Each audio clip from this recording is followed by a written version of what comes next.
You found it. Your home for the best content on your favorite team, the Fighting Tigers of LSU. Do us a favor. Subscribe to the channel. Leave your comments below. Be sure to smash that like button.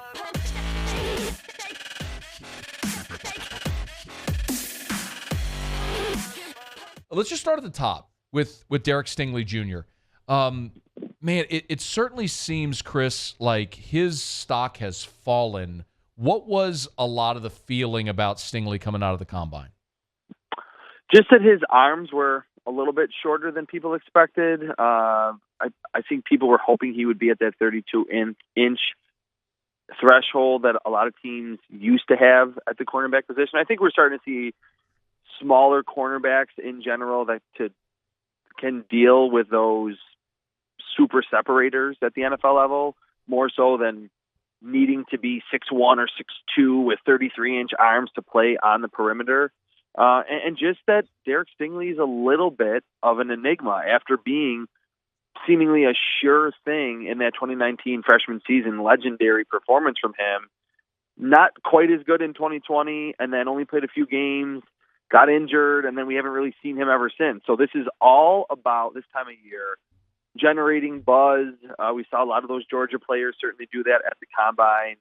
If you're not generating buzz and others are, you're just going to fall because of that. So it's not necessarily anything where people are getting rubbed the wrong way with Derek Stingley in interviews. It's just they haven't seen him on the field or now at Indianapolis. So I think he could go a little bit later in round one.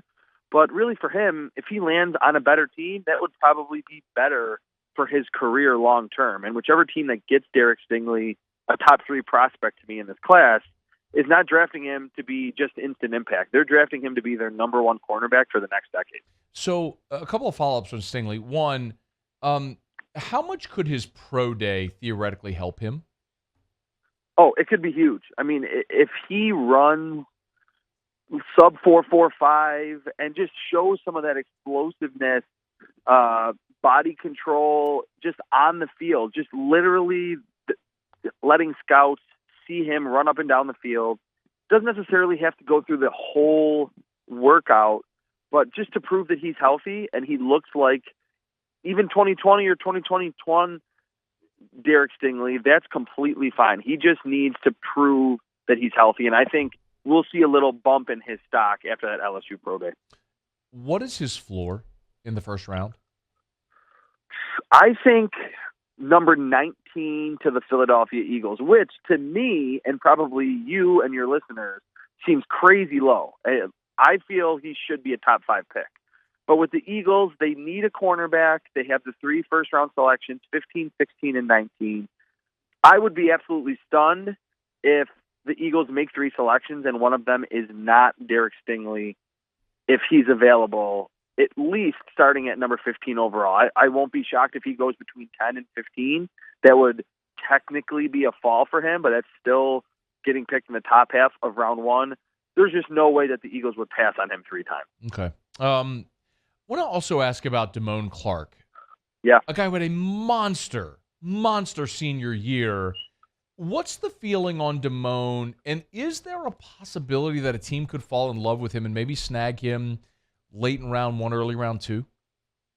Yeah, I think early round 2 is a definite possibility. I mean, for him to test as well as he did, vertical close to 40 inches, ran right around 4.5. He's big, too. 6'2", 6'3", 240-plus pounds. He could probably even shed a little bit of weight to get a tick faster at the next level.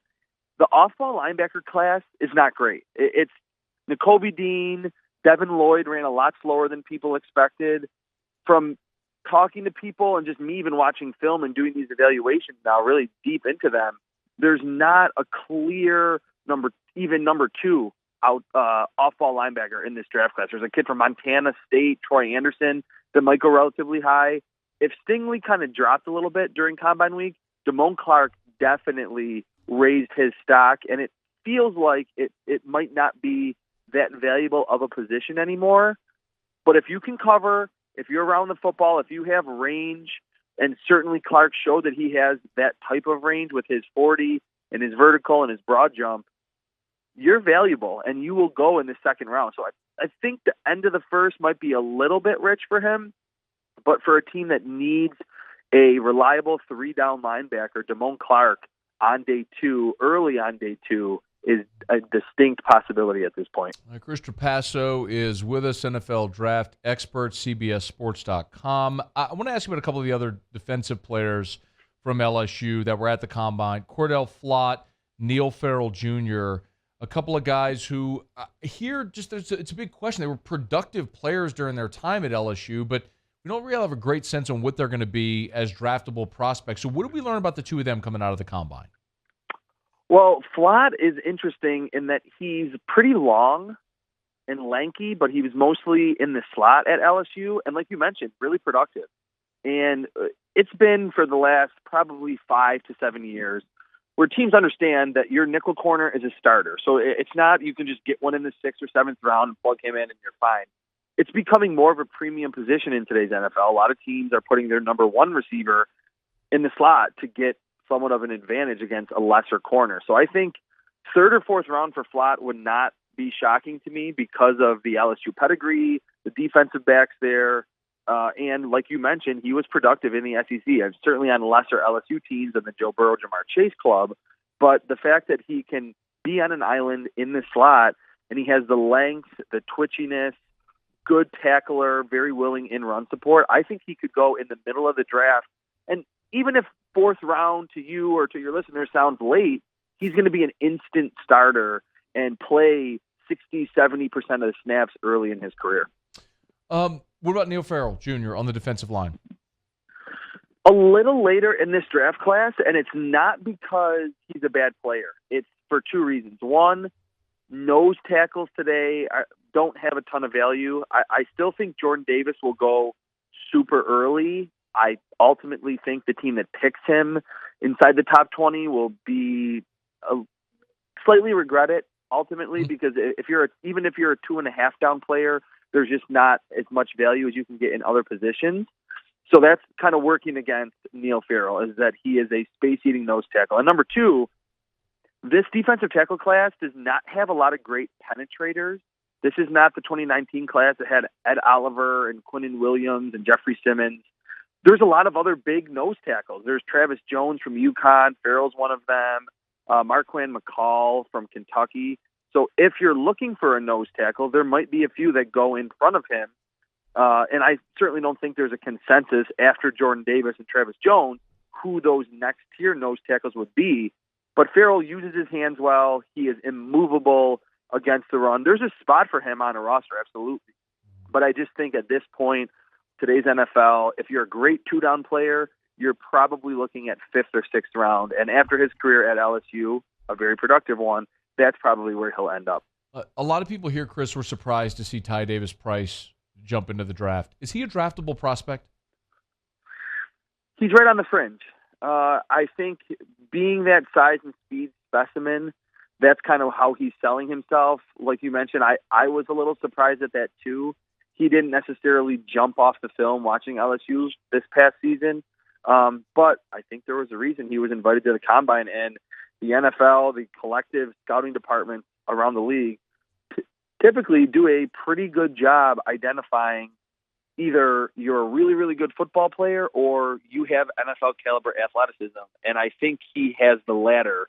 And really, we're in a period in today's NFL where teams are getting quality runners in the 6th and 7th round, or maybe even undrafted, that are ultimately earning a second contract because they have the requisite athleticism that behind a good blocking unit can be quality runners in the NFL.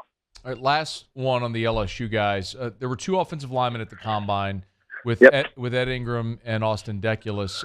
Boy, Deculus played more games than anybody, but has a long injury history. Ed Ingram has the misfortune of having had a little bit of a checkered past, which he seemed to have overcome. What are the ceilings for the 2 of those guys? Obviously, it would seem as though Ingram's is much higher. Yeah, Ingram, and I'll even throw in Chase and Hines. I think they're both similar players, that they're these power blockers that are great in the run game. They carry out their assignments really well with a lot of power. And for as much as I just talked about athleticism for running back, I think we're starting to see, and I've kind of heard this from some scouts that I've talked to, that it's great to have athleticism on the offensive line.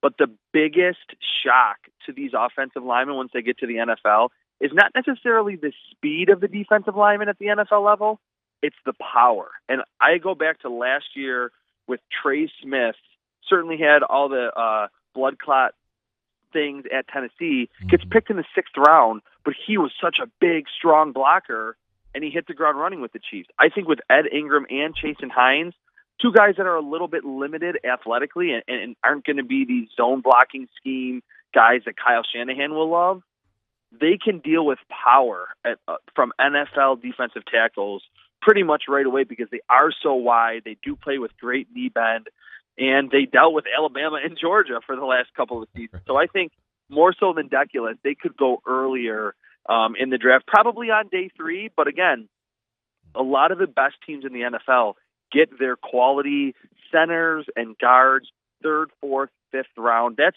probably the ceiling for Ed Ingram. I feel like Chasen Hines, from my view and just from people that I've talked to, is a little bit viewed lesser than Ed Ingram. But those are two players that in the right scheme that's going to ask them to get to the 2nd level, to block in a power scheme, gap scheme, whatever you want to call it.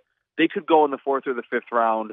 That's probably the most reasonable, and by year 2, be inserted as starters in the NFL. Hey, thanks so much for watching. Please leave your comments. I love to interact, and be sure to hit the red subscribe button below.